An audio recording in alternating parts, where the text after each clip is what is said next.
Boa tarde mais uma vez a todos e a todas. Esse então é o nosso encontro, né, de atividade síncrona do dia 28 de setembro, nosso penúltimo encontro, né, lembrando que na semana que vem, né, dia 5 de outubro, é a nossa última atividade da disciplina, né?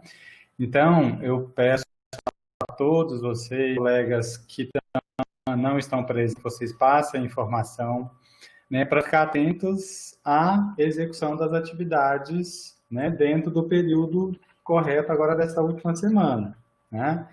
Então, eu quero destacar que a base de dados, né, de medicamentos que vocês têm que colocar, né, todos, né, cada um fazer de 2 medicamentos, essa base de dados, ela acaba o prazo no dia 30 de setembro, tá? Então, tem estudantes que ainda não fizeram, né?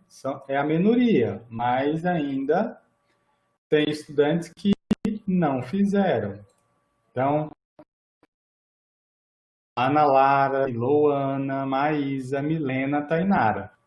Então, vocês ainda não preencheram a base de dados. O prazo se encerra dia 30 de setembro, às 23h55. Tá? Então, atenção, se esses colegas não estão, reforcem com eles. Eu mandei e-mail hoje pela manhã também, né, solicitando, informando que o prazo para inserir as informações dos medicamentos se encerra no dia 30 de setembro. A Tainara, ela colocou só um, tá faltando o salbutamol, né? Então, não sei se ela se confundiu, enfim, mas aí repassar a informação, se vocês puderem também, para o colega, mas eu também passei e-mail. Bom, deixa eu ver. Então, a base de dados, ok. 30 de setembro é o prazo final. Os questionários dos tópicos 5, né, que é o que a gente vai encerrar hoje, e o do tópico 6, né, que vai encerrar na segunda-feira que vem, todos eles já estão disponíveis, né, no Moodle e com a mesma data de encerramento. Abriu hoje e vai encerrar no dia 4 de outubro, às 23h55. Tá? Por quê? Porque no dia 5, né, que é o nosso encontro, eu já tenho que já é o nosso último encontro e já vou fazer o fechamento da disciplina. Então ali eu já quero já ver quem fez, quem não fez, como estão as notas de vocês, tá? Então, atenção para vocês fazerem todas, então, neste prazo, né, o questionário do tópico 5 e do tópico 6, tá? O questionário do tópico 4, né, que é o que a gente... o questionário do tópico 4, ele está se encerrando, ele encerra hoje às 23h55, né? Quer ver, cadê a página do Moodle? Ó,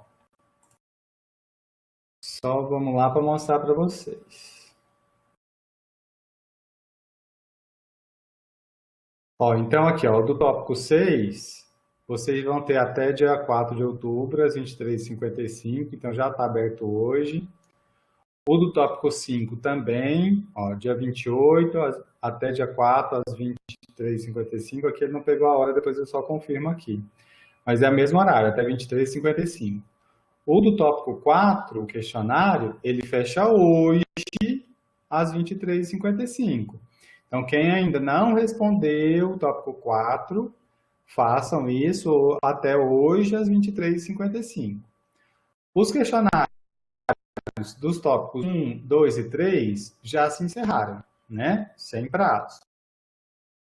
O que fazer com vocês vai ser o seguinte: quem não fez, não respondeu esse questionário, eu vou abrir para mais uma oportunidade por 24 horas, tá? Quanto que vai ser isso? Tá aqui já no questionário. Olha, então os questionários do tópico 1, 2 e 3 vão abrir dia 3 de outubro às 10 da manhã e vai ficar aberto até o dia 4 de outubro, 10 da manhã. 24 horas. Tá? Então, é a última oportunidade para quem não respondeu os questionários dos tópicos 1, 2 e 3, fazer. Lembrando, o 4 eu não vou abrir porque tem prazo, é até hoje às 23h55. E os do tópico 5 e 6 vai ser até dia 4 às 23h55, certo? Ah, detalhe, né? Quem não fez o tópico 1, 2 e 3, né? Perdeu o prazo por qual motivo? Enfim, só acho que duas estudantes que me alegaram que realmente perdeu o prazo porque esqueceu, não fez, não, na hora que entrou já tinha vencido o prazo. Os outros não me justificaram. Então, mesmo assim, no início do semestre letivo, eu expliquei a vocês certinho as datas, né, e eu sempre destacava para vocês, né, os prazos no nosso encontro.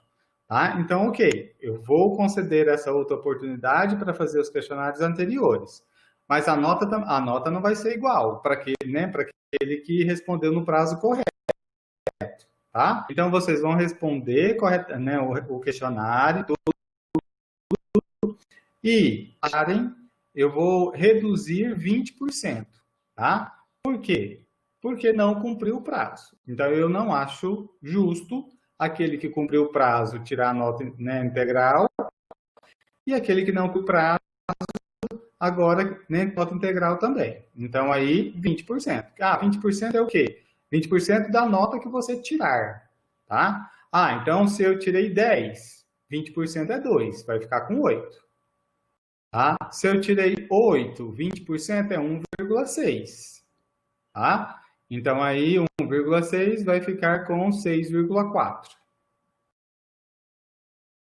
Ok?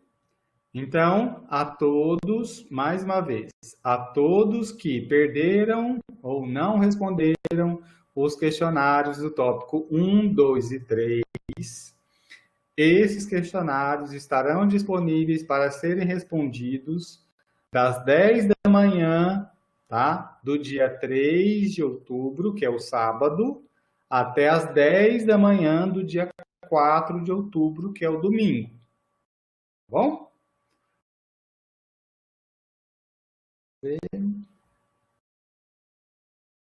Certo. Bom, de outras informações, só vou ver se entrou mais alguém. Débora, Eliana, Priscila Alves.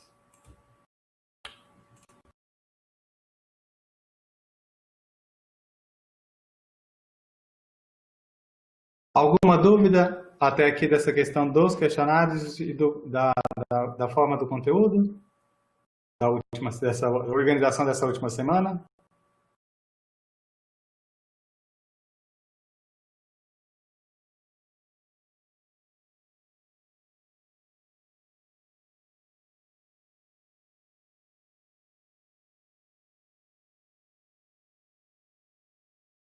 Ah, ok, Milena.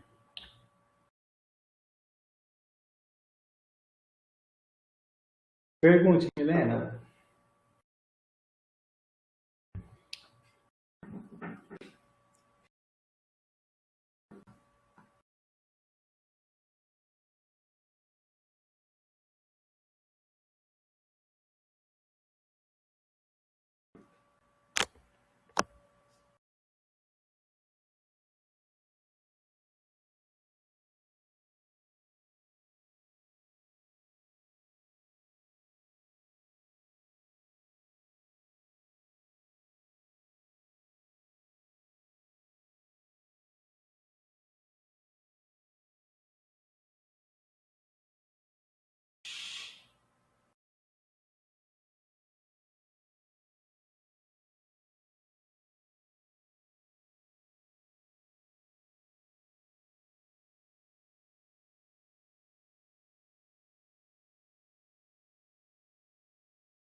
Bom, enquanto a Milena está escrevendo a pergunta, eu vou continuando aqui. Quando sair a pergunta, eu falo com ela. Bom, então vamos fazer o fechamento, né, do tópico 5, né, que é sobre assistência a vítimas de choque, né? Então, a gente, né, passei o artigo para vocês lerem a respeito dos diferentes tipos de choque, né, circulatório, o vídeo sobre corpos estranhos e aquele material, né, também sobre queimaduras. Então, vamos fazer uma discussão desses 3 temas, né, para a gente fazer o fechamento, então, do tópico 5. Lembrando, então, que o tópico 6 já está disponível, né, que é agressões por arma de branca e arma de fogo e o incidente com múltiplas vítimas. Tá, uma pergunta da Milena. Sobre o medicamento, só para saber se fiz correto. Devo colocar um por vez e com as referências abaixo separadamente. Isso, você vai colocar seu primeiro medicamento lá, Milena, diazepam. Então, você vai colocar o diazepam, as indicações, contraindicações, reações adversas e a referência que você pesquisou. Aí você dá cadastrar, né? Eu acho que é cadastrar mesmo. Pronto, aí já acrescentar, salvar e acrescentar outro tópico. Aí você salva e depois já vai vir o outro tópico. Aí você coloca as mesmas informações onde pesquisou e finaliza já e salva já o outro medicamento. Certo?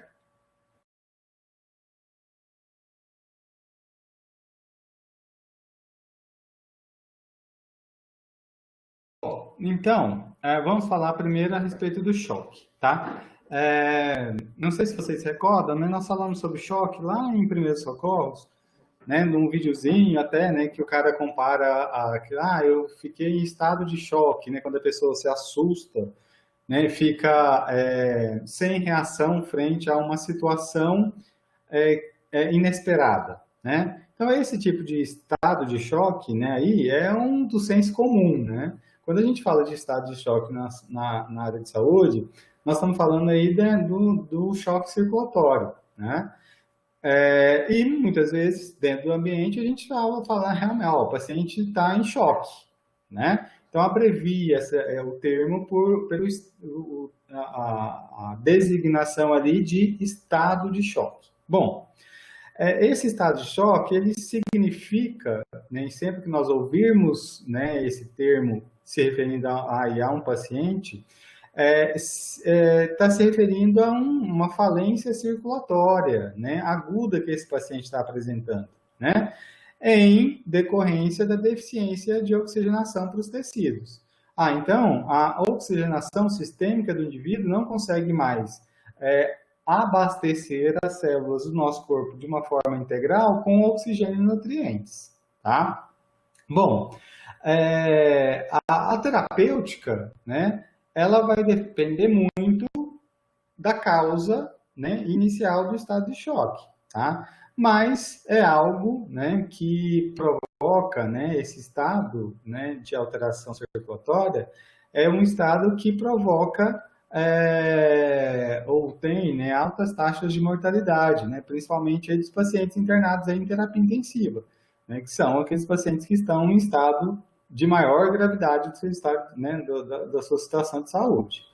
Bom, para a gente falar então de estado de choque, né, vou fazer alguns destaques somente do artigo que vocês leram. Então, a primeira, né, uma das principais questões é nós entendermos, né, quais são os componentes aí, né, do sistema circulatório, né?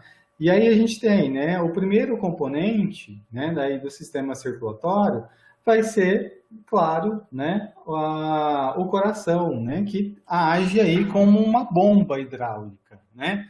Ele é responsável por quê? Por produzir toda a pressão ali no sistema circulatório e com essa produção de pressão que faz com que o sangue possa vencer a resistência aí imposta pelo atrito, né, do escoamento, né, e claro, à medida que a coluna de sangue se move dentro dos vasos sanguíneos.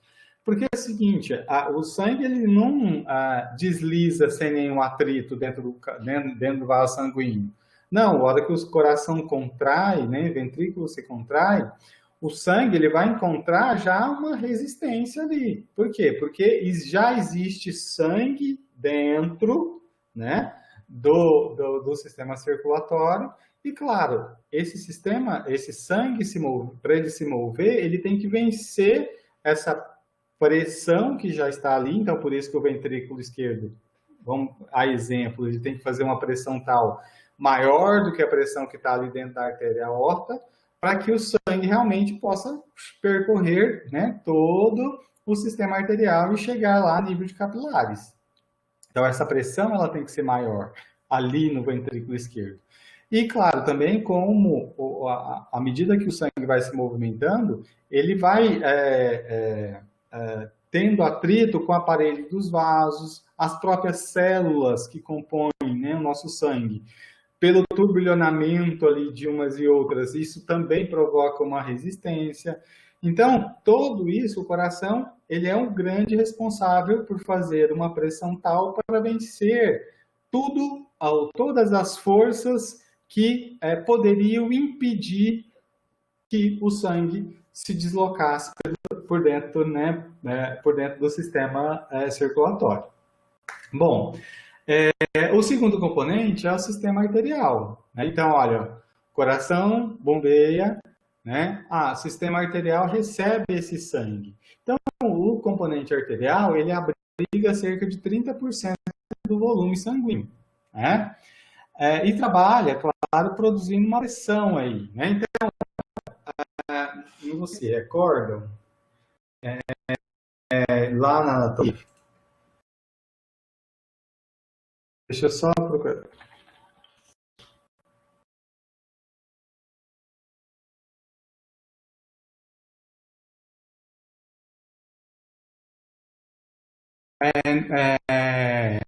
A diferença que é uma parede de uma artéria e a parede de uma veia, né? Porque existe uma diferença grande dessas duas paredes. Deixa eu ver se vai dar para aumentar aqui.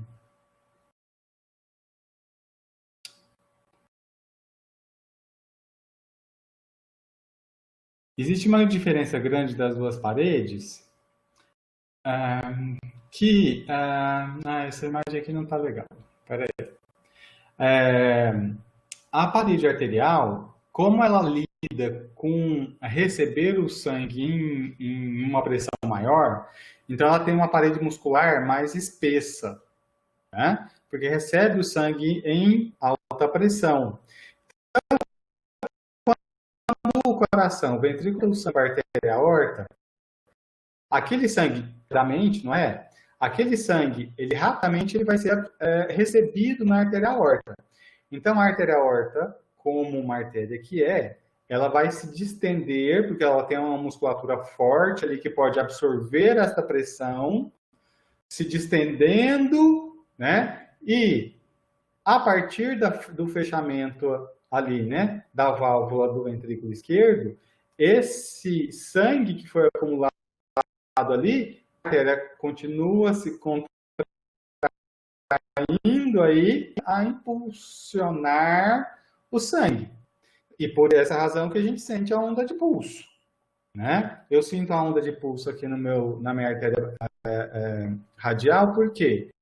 Porque a artéria aorta acomodou aquele volume de sangue que o ventrículo esquerdo ejetou, mas com isso, aquele volume de sangue, ele tem uma onda de movimentação, né? E com isso a gente sente essa dilatação em todas as artérias. Bom, por essa razão, né, que a camada aqui, ó, essa parte aqui, ó, a artéria, então essa parte muscular, ó, a artéria tem uma camada muscular muito maior, muito mais espessa. Aqui do outro lado é uma veia, ó. Uma veia, a camada muscular é bem delgada, é bem fina. Por quê? Porque ela não tem que lidar com sangue em alta pressão. Ela já recebe o sangue, né, em baixa pressão. E esse sangue só vai ter que retornar lá para o ventrículo direito, átrio direito e ventrículo direito. Mas o sangue já está em menor pressão, né? Por essa razão, né, que a gente colaba uma veia muito facilmente, tá? A artéria, eu já tenho que forçar mais, colocar mais força para colabar, para fechar essa artéria, tá? Bom,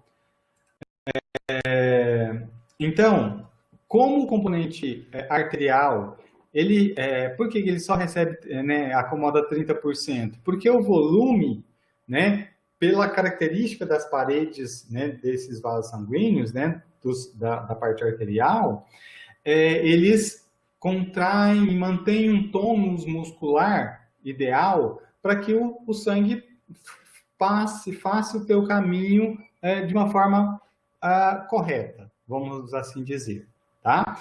Então, o sangue não fica represado, não para, porque é alta pressão. Então, o fluxo sanguíneo na rede arterial é mais rápido, tá? Por essa razão, ele comporta volume sanguíneo menor.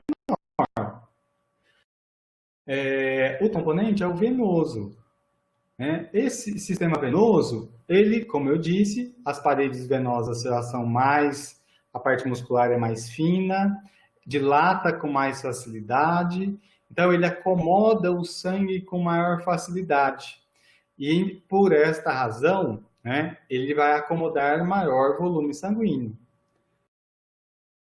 em torno de 70% aí do volume de sangue. Tá cortando, mas vocês tá cortando para todo mundo, gente, o áudio? Como que tá?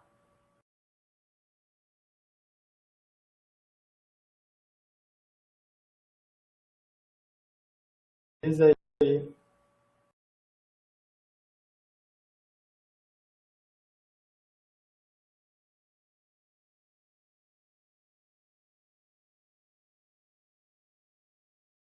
Cortando bastante?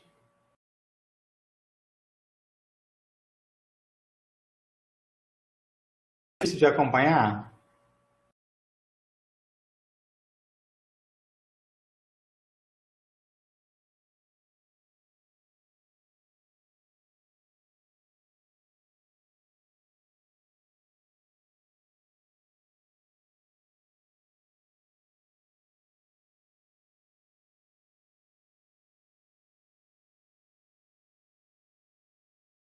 Então, mas assim, aí quando está demorando voltar ou não, é só uns picos, como que tá? Ou tá cortando toda hora? Tá difícil, porque tá difícil para compreender. Me dá um feedback aí. Tá cortando toda hora. Michele.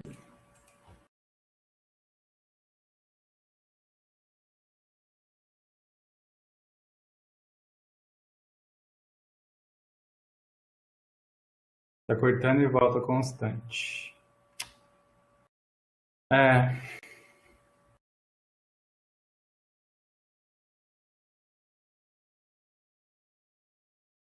tá. Entendi.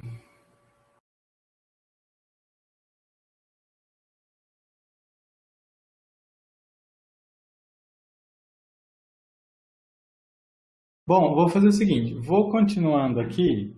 Se por acaso continuar muito ruim para a maioria aí de vocês, é, assim, aí quem, né, fica livre para sair e tal, e depois assiste o vídeo, tá? Porque o vídeo fica gravado normal, tá?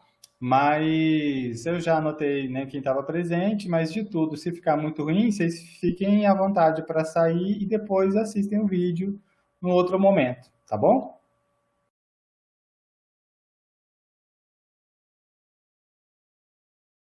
Agora, se ficar ruim, começar a ficar ruim para todo mundo, né, aí a gente suspende essa atividade de hoje, enfim, aí eu, né, de qualquer forma, eu faço o vídeo e depois aí vocês assistem o vídeo, tá? Então eu vou continuar e aí a gente fica nesse combinado. Se ficar muito ruim e tiver aí para vocês, se vocês não tiverem nem conseguido compreender bem, né, fiquem à vontade para sair e depois vocês assistem o vídeo, tá? Se começar a ficar ruim para a maioria, aí vocês me informam que aí a gente, enfim, a gente discute o que, que a gente faz, tá?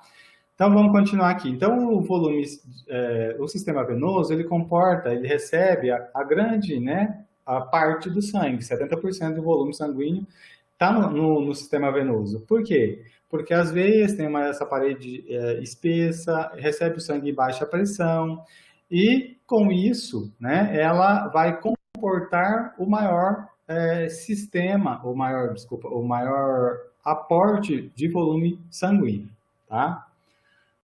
Bom, e, claro, por fim, aí, a rede capilar, né, é o quarto componente, né? Lá no capilar, que é responsável, né, por todas as trocas de nutriente e oxigênio, né, entre o sistema venoso e os tecidos, né? E esse processo aí, né, de troca de oxigênios e nutrientes é conhecido aí como, né, perfusão tecidual ou perfusão tissular, tá? E essa circulação que ocorre aí, né, nesses capilares é chamada de microcirculação, né? Então, a nível ali dos capilares, dos menores capilares que nós, né, dos menores componentes do sistema venoso, do sistema circulatório, né, que são os capilares, né? As arteríolas, né, as vênulas, tá? Que é ali e capilares a nível, então, onde se dá a troca de nutrientes e oxigênio. Bom, então como que funciona todo o sistema, né? Circulatório. Olha, como eu disse, né, lá no início, o choque está relacionado à função circulatória. Então, se em algum momento nós tivermos um prejuízo para o coração ou para as estruturas que estão, né, conectadas ao coração, quer dizer, né, todos os vasos sanguíneos, se eu tiver algo que afete o coração ou afete os vasos sanguíneos, nesse indivíduo poderá desenvolver um choque circulatório, tá? Bom, conceitos importantes, né? Quando a gente fala do coração, nós tem dois nomes, né? Ou dois conceitos importantes que talvez vocês já ouviram falar, que é o efeito inotrópico ou inotropismo e o efeito cronotrópico ou cronotropismo. O que é isso? O inotrópico está relacionado à contração, ao aumento da força de contração do coração. Então se o paciente vai tomar um medicamento inotrópico, é um medicamento que aumenta a força de contração do coração. Agora, um efeito cronotrópico é um medicamento que provoca um aumento na frequência cardíaca do coração. Tá? Vamos dar um exemplo de um inotrópico. Quem fez desse medicamento colocou lá, efeito inotrópico positivo, né? Será que quem fez medicamento está online? Deixa eu ver.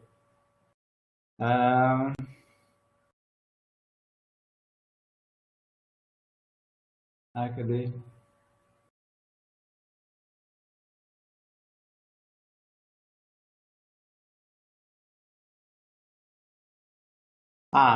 Tá online. Lembra? Efeito inotrópico positivo, né? Que aumenta a força de contração. E efeito cronotrópico aumenta a frequência cardíaca. Então, um exemplo de medicamento inotrópico, dobutamina, né? Exemplo de efeito cronotrópico, adrenalina, certo? Bom, outros conceitos, pré-carga e pós-carga. Pré-carga até a gente comentou alguma coisa, né? E pós-carga. Pré-carga é o volume de sangue que chega até os ventrículos. Pode ser relacionado tanto ao ventrículo direito quanto ao ventrículo esquerdo, tá? Aqui, né, ele está relacionado mais com o ventrículo esquerdo, tá? Mas vocês podem ver em outras literaturas e fontes que ele relaciona o volume de sangue que chega no átrio direito ou ao lado direito do coração, tá? Então, vocês podem encontrar essas duas definições.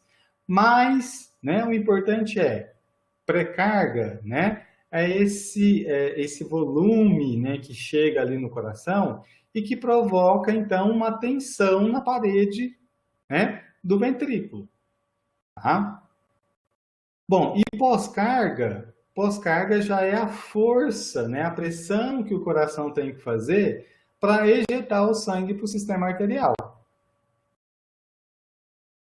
Tá? Porque esses dois conceitos, em alguns momentos vocês vão falar, o paciente está com uma pré-carga baixa. Quer dizer, o retorno venoso dele está reduzido, a volemia está reduzida, tá? O volume de sangue que chega ali até o coração. O paciente está com uma pós-carga muito alta, está com uma pós-carga alta. Quer dizer, o coração está tendo que fazer uma força maior do que o que ele está acostumado a fazer para vencer uma pressão do sistema arterial. Então o paciente tem vasoconstrição, fechamento de todos os vasos sanguíneos, tá? Então o coração vai ter que vencer uma resistência, né, que os vasos sanguíneos estão pondo para a circulação do sangue. Então ele está com uma pós-carga alta, tá? Então quer dizer, ele tem que fazer uma força maior do que ele faria normalmente, tá? Microcirculação, aí é o que a gente já falou, né? É lá a nível de capilares, né? Então, à medida que o sangue vai percorrendo, né? Artérias e tal, todos os seus ramos, e chega até lá nos capilares, essa pressão, ela foi reduzindo, reduzindo, reduzindo. Claro que a hora que chega lá, chega numa pressão ideal, né? Para se proporcionar a troca de nutrientes, oxigênio, saída de metabólicos das células, né, para serem eliminados aí pelo nosso organismo. Então, quando a gente fala da fisiopatologia do choque, nós estamos falando que, sim, olha, a caracterização do estado de choque é má perfusão tecidual. Então, vai ter uma causa tal que vai provocar uma má perfusão tecidual, independente de qual causa for. O resultado é o mesmo, má perfusão tecidual, tá? Bom, e aí a gente vem com as classificações de estado de choque, né? Então, o primeiro estado de choque é o choque hipovolêmico. Então, hipovolêmico, então, redução da volemia, redução de sangue circulante, que pode ser provocada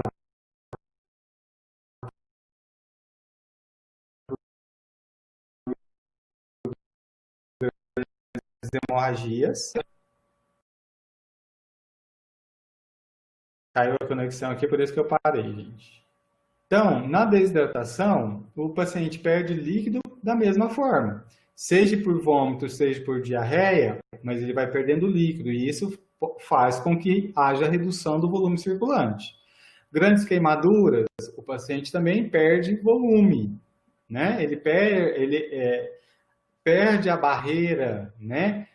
Que nos impede que controla, né? A perda de líquidos para o ambiente, que é a nossa pele.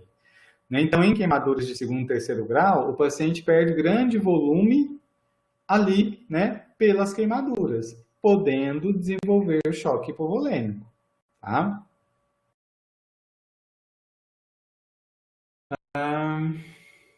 Aqui, então, ele fala, né, toda a fisiologia aí do choque hipovolêmico. Enfim. Outro choque, o cardiogênico, né? Então, o cardiogênico, a gênese, né? Então, a origem do choque a perda parcial ali, né? Uma complicação relacionada ao funcionamento do coração, né? Então, que há a redução do débito cardíaco. Então, a principal causa, né? O infarto agudo do miocárdio. Então, o coração não consegue trabalhar mais eficazmente, né? E com isso, né? Pode levar, então, a má circulação, né, e a má perfusão tecidual, originando, então, um choque cardiogênico. Choque distributivo, né? Nesses dois choques anteriores, tanto no hipovolêmico quanto no cardiogênico, nosso corpo, como uma tentativa de compensar, né, a perda de volemia ou a falta de funcionamento ideal do coração, ele pode provocar uma vasoconstrição, né, circulatória, tá? Aqui, né, no choque distributivo, já é um tipo de choque que provoca vasodilatação periférica. Então, por esta, ou esta, é uma das principais causas, então, da redução da pressão de enchimento capilar, né? E a dificuldade de manter a perfusão tecidual, tá? E aí o choque distributivo, ele é classificado, né? Ali, né? Em séptico, né? Em anafilático, em neurogênico e crise adrenal e no choque distributivo. Desculpa, só choque obstrutivo. Não, isso. E por último, o obstrutivo. Bom, então choque séptico. O choque séptico é o choque da infecção. Então o paciente tem que ter uma infecção prévia, né? E toda essa resposta do organismo à infecção, né, produz ali interleucinas, óxido nítrico, e essas são substâncias vasodilatadoras. Então, o paciente que está com choque séptico, ele produz substâncias que dilatam o sistema circulatório. E aí, aquele volume de sangue que normalmente ocupava isso aqui, exemplo, né, dilata o vaso sanguíneo e agora ele tem que ocupar duas vezes aquele mesmo espaço. Então, não há mudança no volume de sangue. O que aumenta é a área de circulação pela dilatação dos vasos sanguíneos. Eu não falei com vocês que as artérias e as veias não têm uma camada muscular? As artérias têm uma elasticidade maior que as veias. Então, elas normalmente no nosso sistema nervoso mantêm os nossos vasos sanguíneos com um tônus muscular ideal.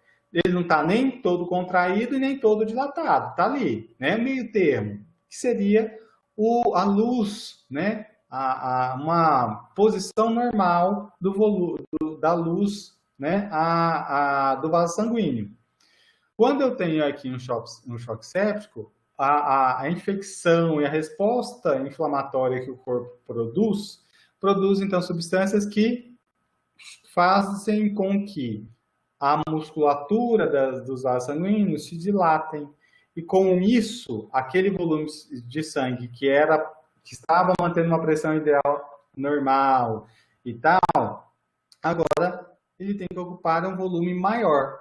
E isso, então, leva aí aos sinais ali do choque séptico, né? Então, relacionado a uma infecção, tá?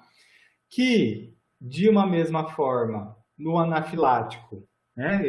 O indivíduo tem uma reação alérgica grave ao ser exposto a um antígeno, né? Então, há algo que ele é alérgico, né? Só que aqui, a culpada, né? E aí vocês já ouviram falar com certeza, é a histamina, né? A histamina produz venodilatação, então dilatação das veias. 70% do sangue já está nas veias, aí a gente dilata mais ainda as veias, tá? Então, produz a venodilatação, diminui o retorno venoso, né? Provoca vasodilatação, né, arteriolar também, né? Diminuindo aí a resistência vascular periférica, aumenta a permeabilidade vascular. O que é isso, permeabilidade vascular? A todo momento, a gente tem líquidos entrando e saindo, né, dos nossos vasos sanguíneos, mas de uma forma equânime, controlada, tá? No caso da histamina, quando a gente tem um choque, ela vai fazer com que mais líquido saia do vaso sanguíneo e comece a se acumular no espaço intersticial, no espaço entre as células. E esse acúmulo de líquido no espaço intersticial, que nome que a gente daria? Vocês já ouviram falar disso? Acúmulo de líquido no espaço intersticial. Quem vai dar mais? E aí? Tenho certeza que todos vocês já viram. Tenho certeza que talvez a maioria de vocês já tiveram acúmulo de líquido no espaço intersticial.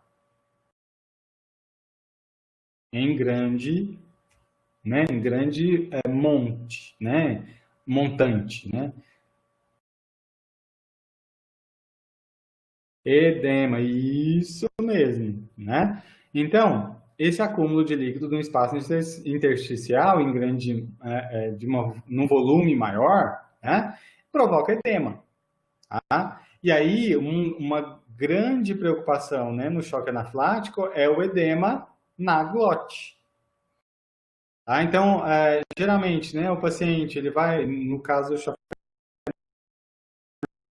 anafilático, né, ruborizado, avermelhado, né, começar a ter, principalmente na área em que ele teve contato com o que ele é alérgico, né, começa então a ter o edema, ficar ruborizado, formar exantemas, né, manchas avermelhadas pelo corpo.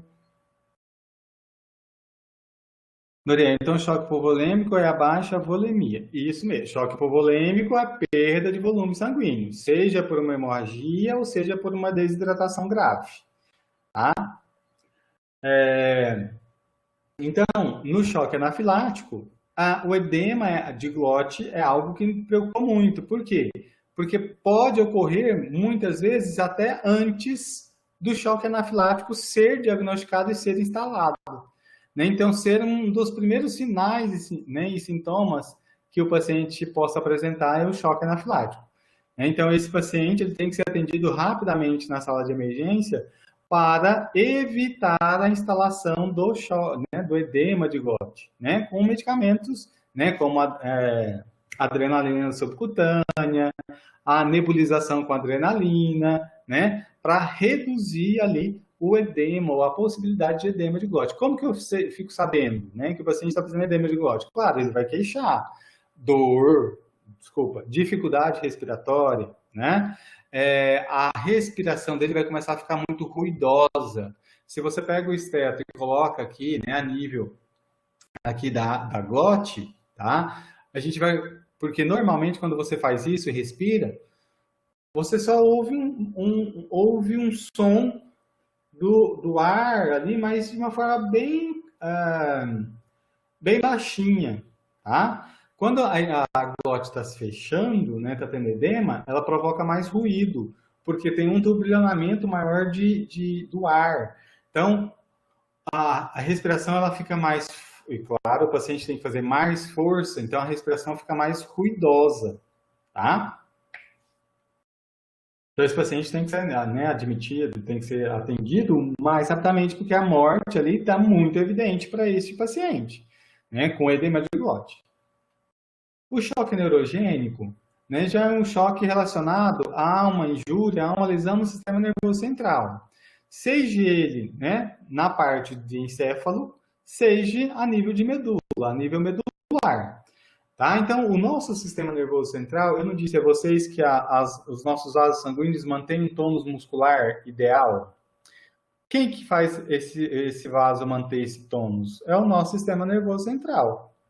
Então, se eu tenho uma lesão no sistema nervoso central ou a nível medular, né, esse tônus muscular, esse controle do tônus muscular vai se perder. Tá? Aí o que? Todos os vasos sanguíneos vão dilatar. Tá? O que exemplifica também essa questão da perda de tônus muscular por lesão central? Né? O paciente que tem lá, que a gente até viu lá, tem traumatismo raquimedular, né? Ele tem um trauma raquimedular a nível aqui, vamos colocar a nível de C4, né? Vai ficar ali tetraplégico, né? Essa secção da medula a nível, né, neste nível, tá? Produz, então, a interrupção da passagem, né, de impulsos nervosos do sistema nervoso central para a medula, a nível abaixo da lesão, e com isso toda a parte de controle muscular involuntário se perde. Tá? Então, um exemplo, né? O paciente que tem o TRM que não tem controle mais dos esfíncteres. Tá? Então, não tem mais controle de esfíncter anal, não tem mais controle de esfíncter, né, vesical, e aí o paciente urina, evacua na roupa. Tá? Esse é um exemplo de como funciona a manutenção do nosso tônus muscular. Tá? involuntário. Então, nos nossos vasos sanguíneos também é da mesma forma. Se eu perco o controle involuntário dessa musculatura, ela se dilata. E aí, com isso, eu vou ter todos os sinais do choque circulatório, de falência circulatória, né? A redução da pressão arterial, o acúmulo de sangue nos sistemas, né? E um prejuízo para perfusão tecidual. Tá?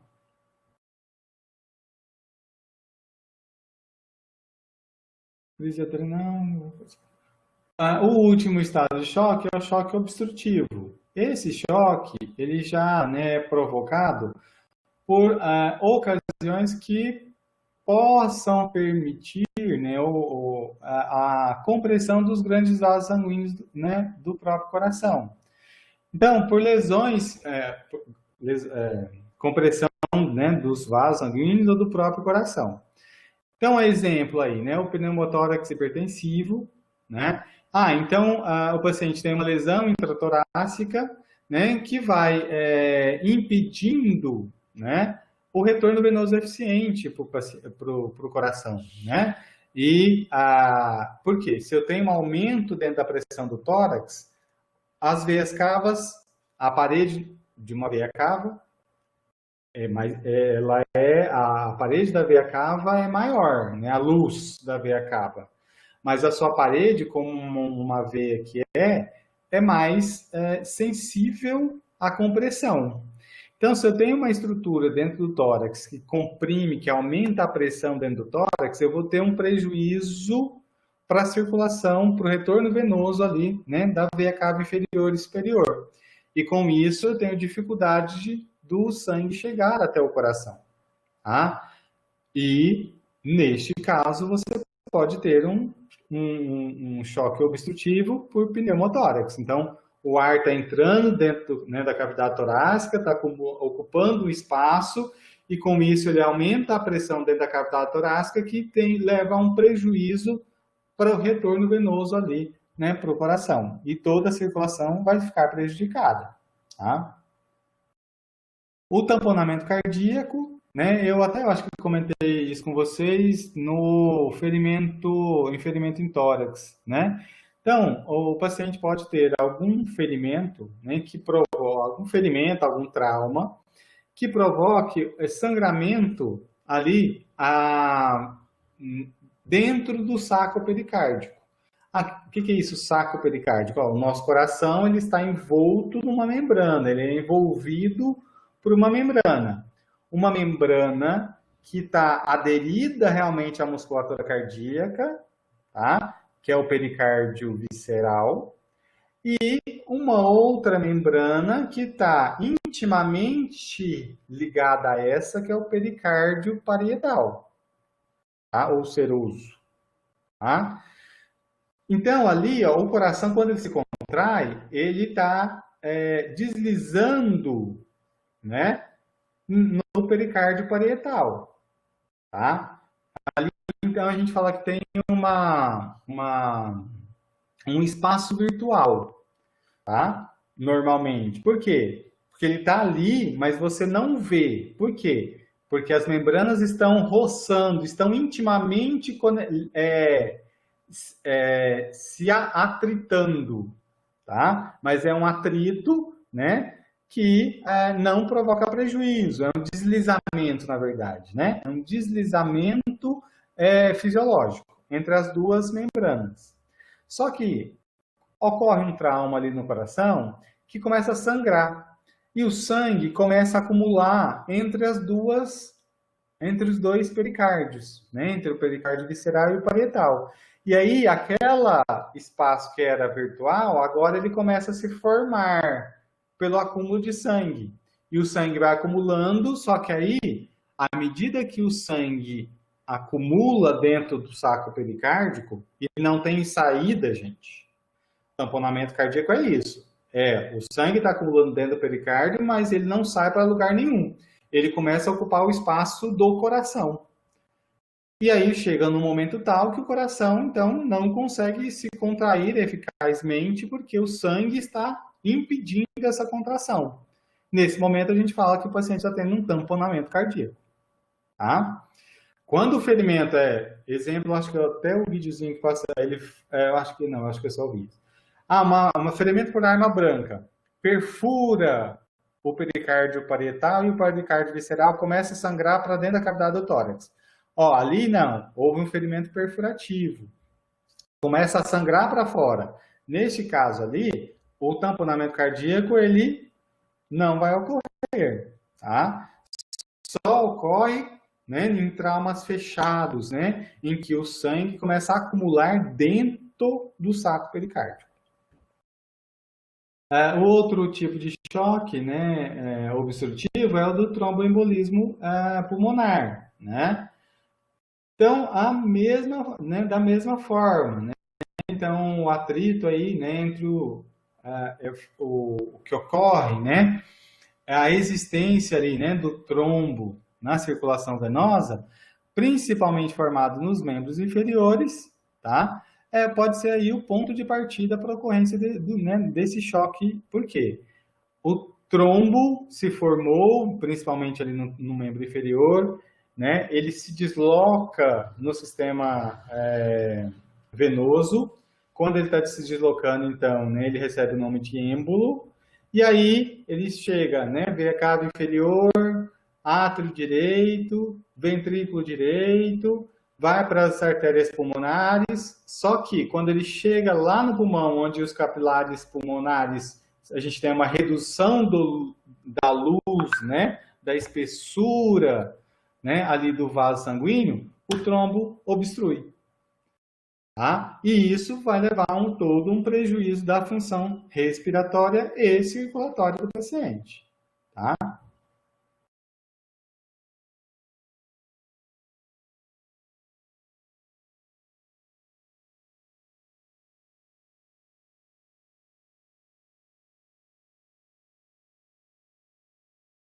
Bom,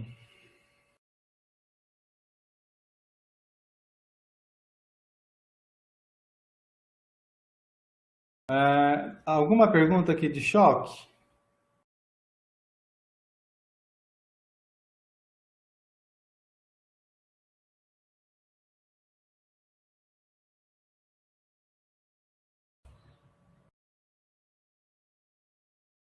Em queimaduras, só quero fazer alguns destaques com vocês. Bom, em queimaduras, é sempre importante, né, na sala de emergência, a equipe fazer a consideração, né, da porcentagem corporal, né, de queimaduras a depender do tipo, né, se é queimaduras de primeiro grau, de segundo ou de terceiro grau. Lembrar, né, que a profundidade, né, da queimadura vai ser de acordo com, né, a parte da pele que foi queimada, né? Então, a nossa pele, ela é composta, né, aí pela epiderme, pela derme, né, tecido subcutâneo e parte muscular. Lembrar, então, né? Desculpem. Opa. Lembrar, então, né, que a queimadura de primeiro grau, né, só a epiderme que é lesionada, né, então só provoca aquele avermelhamento e a dor local. Segundo grau, né, provoca as bolhas, então há uma característica importante, né, flictemas, que é a mesma coisa que bolhas, tá? Então provocam as bolhas, né, e aí né, em qualquer parte do corpo que tiver presença de bolhas, são queimaduras de segundo grau. Queimaduras de terceiro grau já acomete mais, né? A derme, a epiderme, a derme, tecido subcutâneo. Então, podendo chegar ali até a parte muscular. Então, já é uma queimadura que tem uma característica, né, já mais esbranquiçada, endurecida, ou até mesmo, né, com um tecido mais necrótico, né, escurecido, duro, tá? Opa, tô voltando. Lembrar, então, do cálculo aí da superficial queimada, então a gente tem a regra dos 9, né? Que vamos trazer aqui só para adulto, né? Então, cada membro superior vale 9, a cabeça e pescoço vale 9, tórax anterior e posterior, né? 18 frente, 18 costas, então 36, e cada membro inferior vale 18. E aí a gente tende para as idades a diferente porcentagem. Quando a gente tem queimaduras muito isoladas no corpo, né, uma queimadura aqui no ombro, outra no tórax, uma na coxa, então é mais fácil de se calcular pela regra da palma da mão. Né? Então, a palma da mão, incluindo os dedos, né, da vítima, equivale a 1%. Então, a palma da minha mão equivale a 1% da minha superfície corporal queimada. Então, não vale eu pegar a palma da minha mão e calcular no paciente, tá? Porque nós temos mãos de tamanhos diferentes, tá? Então, o paciente queimado, né, pequeno queimado, né, o paciente aí, né, com queimaduras de primeiro e segundo grau até 10% da superfície corporal. O médio queimado é um paciente com queimadura de primeiro e segundo grau de 10 a 25 e queimadura de terceiro até 10, né, e queimaduras de mão e pé. E o grande queimado é o paciente que tem a queimadura de primeiro e segundo maior que 26% ou em queimadura de terceiro grau maior que 10%. Então, além de tudo isso, né, o paciente ainda pode ter outras associações, né, como a lesão inalatória, politrauma, trauma craniano, né, se a queimadura for resultante de choque elétrico, né, o estado de choque já desenvolvido, né, insuficiência renal, cardíaca, hepática, enfim, diversas outras associações que podem ser provocadas ali, né, como resposta a uma queimadura grave. De maneira geral, então, qual que é, né, os princípios básicos do cuidado? Né? Primeiro, interromper a progressão do calor e manter a perfusão tissular, né, que é isso até que a gente comentou anterior. Então, resfriar o local com água ou soro fisiológico, temperatura ambiente. Não aplicar líquido gelado ou gelo, né? Porque provoca vasoconstrição e impede mais ainda o fluxo sanguíneo. Anestesia aí, né? Temporária, ocorre a custas aí da destruição tecidular. Queimadura de terceiro grau. Queimadura de terceiro grau, o indivíduo não sente dor na queimadura de terceiro grau. Por quê? Porque ele destrói todos os terminais de dor. Mas, geralmente, o paciente nunca tem uma de terceiro grau só, ele tem uma de terceiro, uma de segundo, uma de primeiro associadas. Então, ele sente dor naquelas outras localidades, tá? Se a causa for queimadura química, né, certificar que o agente aí, né, certificar-se de que a aplicação do agente neutralizante não vai desencadear uma reação exotérmica e agravamento da lesão. O que é isso? Exemplo, o paciente teve uma queimadura com soda cáustica, não diluída. E aí, no momento em que você lavar ali, lavar com água, né, ou soro fisiológico, você joga a água na soda cáustica não diluída. Você provoca uma reação de liberação de calor, né, uma reação exotérmica, e vai agravar a situação de saúde do paciente, tá? Efetuar a reposição líquida, claro, de acordo com a prescrição médica, né? Preferencialmente utiliza-se o ringue lactato ou soro fisiológico, né? Principalmente nas queimaduras de segundo e terceiro grau em superfície SC, a superfície corporal queimada, maior que 10% em crianças e maior que 15% em adultos.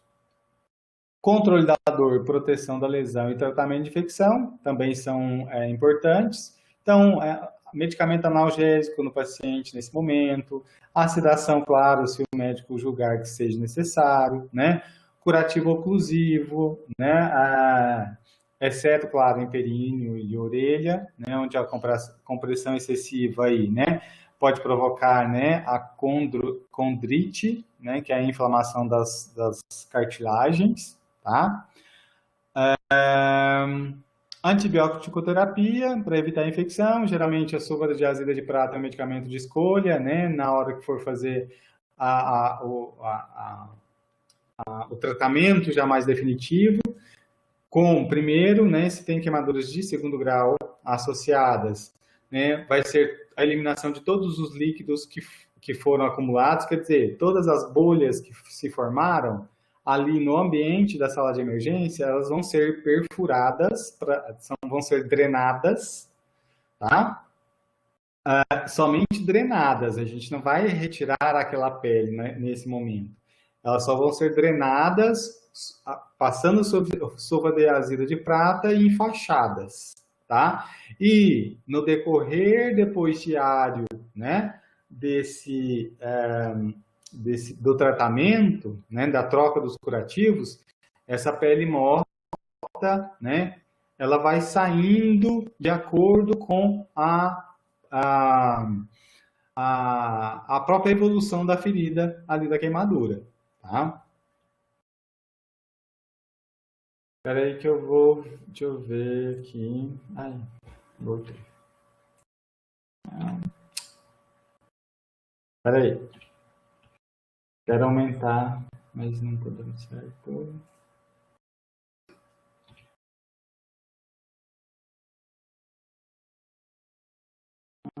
Como que eu faço para aumentar? Espera aí, gente. Eu vou dar um zoom aqui.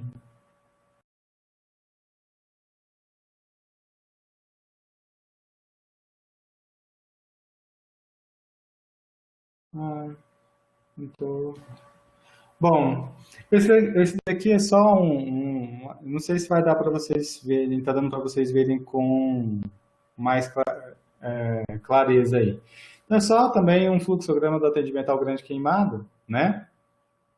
Que vem toda essa questão, né, de a atenção, né, a quem levou o paciente até a sala de emergência, colher o histórico, avaliar as possíveis lesões, a lesão inalatória, né, sempre, né, suspeitar, né, ou procurar por sinais, né, de queimadura no rosto, né, então, queimou cílios, sobrancelha, né, os pelinhos do nariz, né, se o paciente está com rouco, né? Porque a queimadura por inalação, né?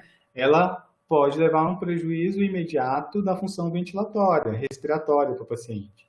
Então, a gente tem sempre que estar atento à possível queimadura por inalação das vias aéreas, tá? E claro, né? Nas outras partes do corpo, né?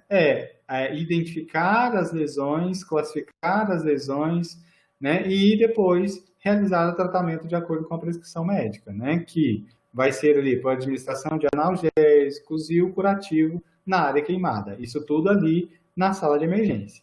Né? Em alguns momentos, alguns pacientes que chegam, né, com queimaduras, realiza-se o primeiro atendimento, se ele tiver, né, já com sinais ali de hipotensão e choque, né? E em alguns casos, né, esse paciente ele já é transferido de uma forma mais rápida para a unidade de queimados, mas nem sempre ocorre também nesta velocidade.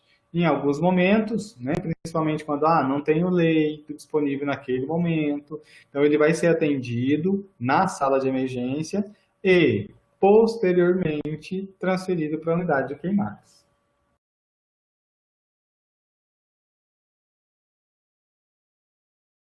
Bom, choque, corpos estranhos do organismo. Corpos estranhos do organismo, né, vocês viram até lá pelo vídeo, muitas vezes é algo muito ambulatorial, né? Na sala de emergência, ele aparece, né, muitas vezes quando a gente tem, claro, casos mais graves ou quando a criança já, né, começa a apresentar secreção no nariz, no ouvido, pelo tempo excessivo que o corpo estranho já está ali. Né? Então, aí, nesse momento, ele vai ser atendido na sala de emergência para retirada desse corpo estranho. Há um inseto também, né? Que entrou no ouvido e não conseguiu ser retirado em casa por luz, enfim, né? Na parte de atendimento pré-hospitalar. E aí ele chega até a sala de emergência. Então, vai ser atendido de acordo, né?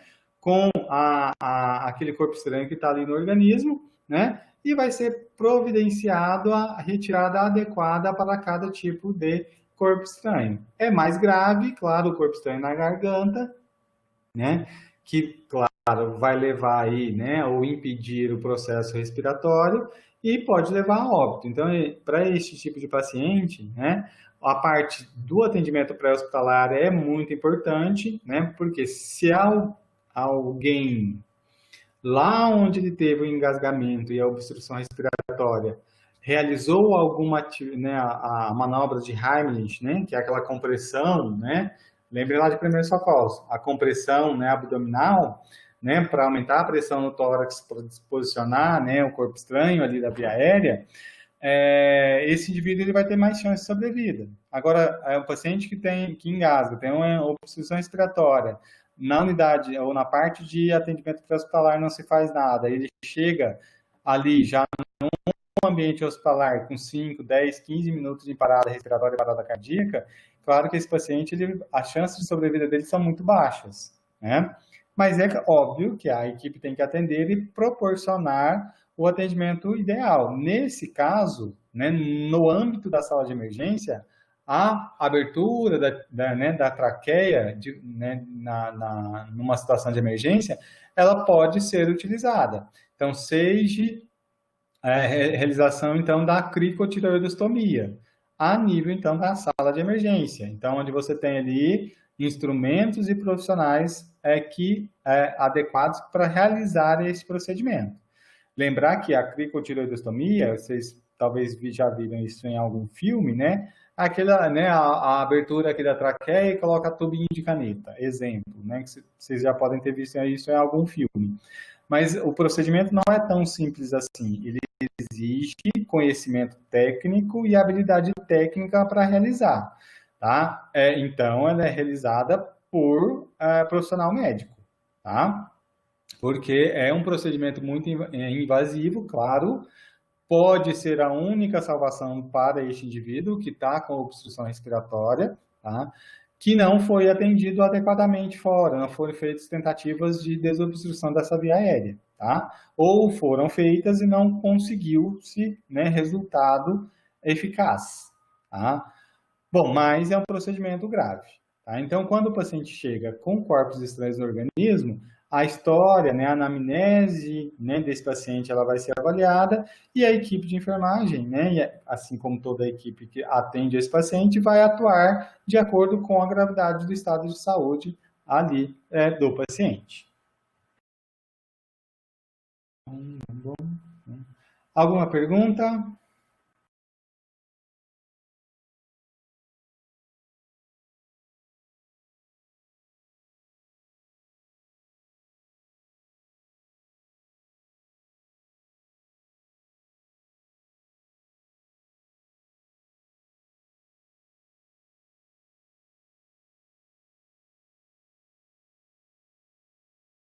Bom, gente, vocês estão aí? Alguma pergunta, gente? Ai, gente, nossa, é tão ruim dar aula assim. Meu Deus, ai, que volta presencial logo.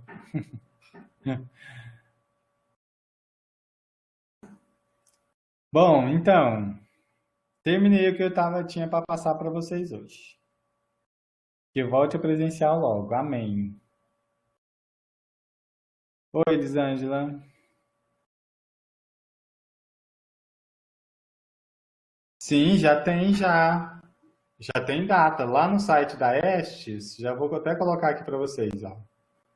Eu estou esperando, assim, fazer essa divulgação para não confundir muito vocês com datas e tal, tá? Mas aqui, ó, lá no site no curso, eu já coloquei até já as orientações para vocês, referente à segunda etapa.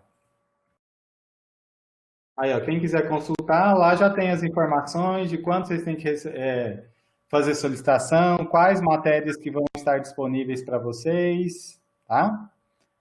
Quem vai... Noriel, Oi, deixa eu te perguntar. sim.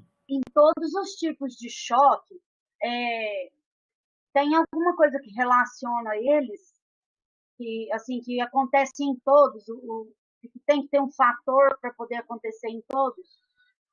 O distributivo é essa questão. A causa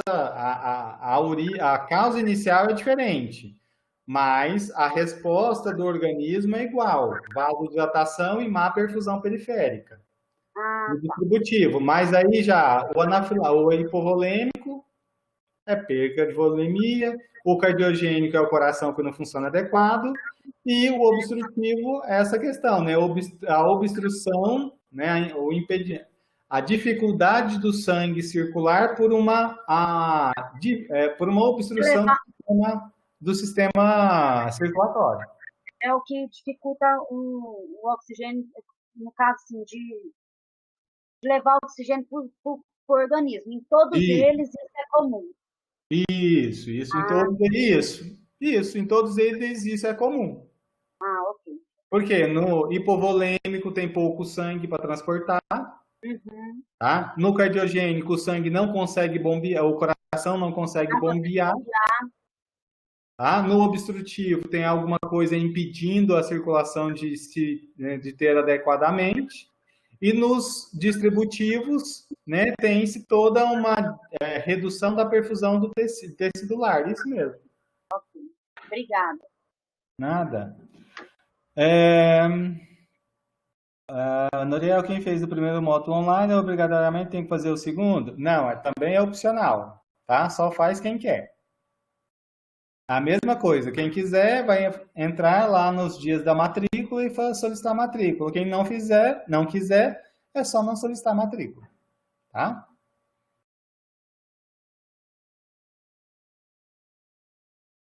Alguma pergunta a mais? Deixa eu já destacar, eu acho que a maioria de vocês que estão aqui estão, alguns, né, estão no estágio remunerado, né? Então, eu vou passar essa informação direitinha para vocês, como eu fiz da outra vez, tá? Mas agora, nessa segunda etapa, todos que estão fazendo o estágio remunerado deverão se matricular no estágio supervisionado, tá? Por quê? Porque aí nós já vamos fazer os aproveitamentos das horas para vocês eliminarem o estágio supervisionado, tá?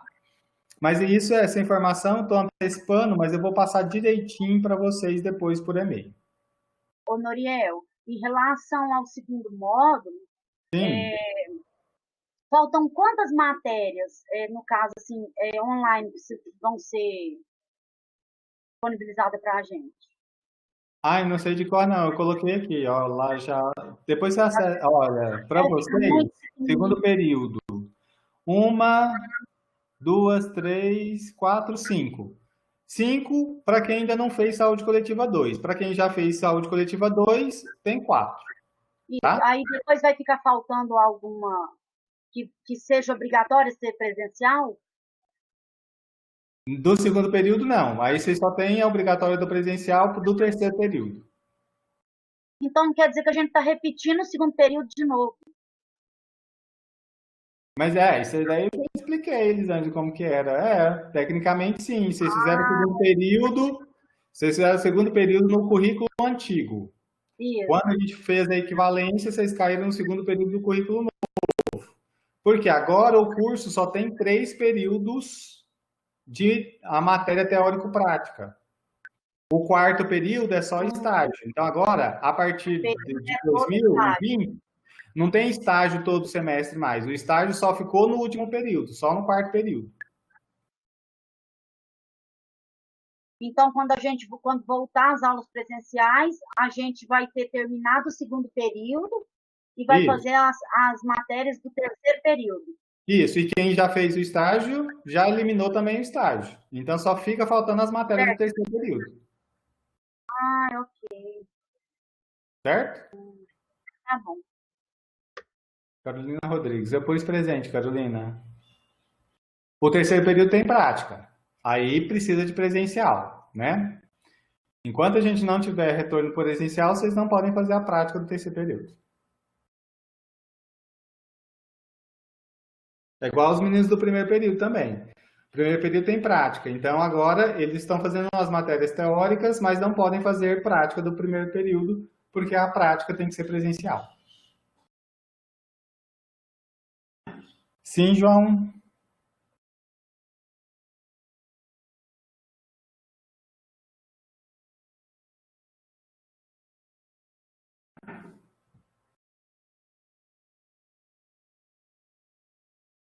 Bom, acho que já pus presença para todos, todas.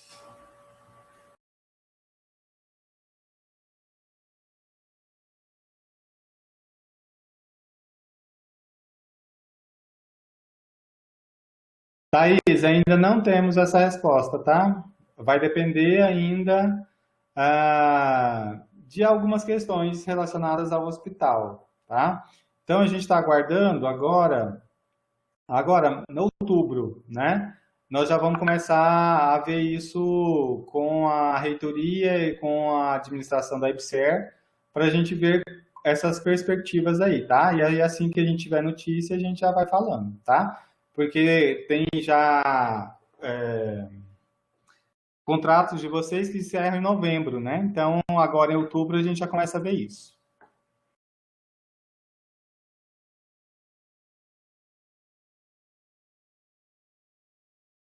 Muriel, nosso Oi? contrato termina em dia 12 de janeiro no estágio. Sim, não, é porque assim, tem alguns contratos, as datas estão diferentes, né? Ah, certo. Tá, então assim, aí, como vocês não vão concluir o curso até dezembro, então se a data passar para janeiro, pode ser que a gente vai continuar até vencer. Mas isso ainda é necessário de confirmação por parte da IBSER, Ah, tá? Então é isso que agora a gente vai começar a fazer, tá? Então agora, a partir da semana que vem, eu já vou começar a fazer as tratativas com a reitoria e com a IBSER para a gente ver até quando nós vamos conseguir manter o estágio ou se realmente vai acabar tudo agora em dezembro, tá? Ou até o final de cada contrato, tá? Então, não, a gente também quer que continue, né? Mas é algo que, assim, né, nós de abril a gente conseguiu até, né, agora, e, né, vamos ver se a gente consegue um pouquinho mais, tá? Não, a gente não vai garantir, mas é algo que a gente vai lutar para conseguir de novo, tá bom? Tomara mesmo. Mais alguma coisa?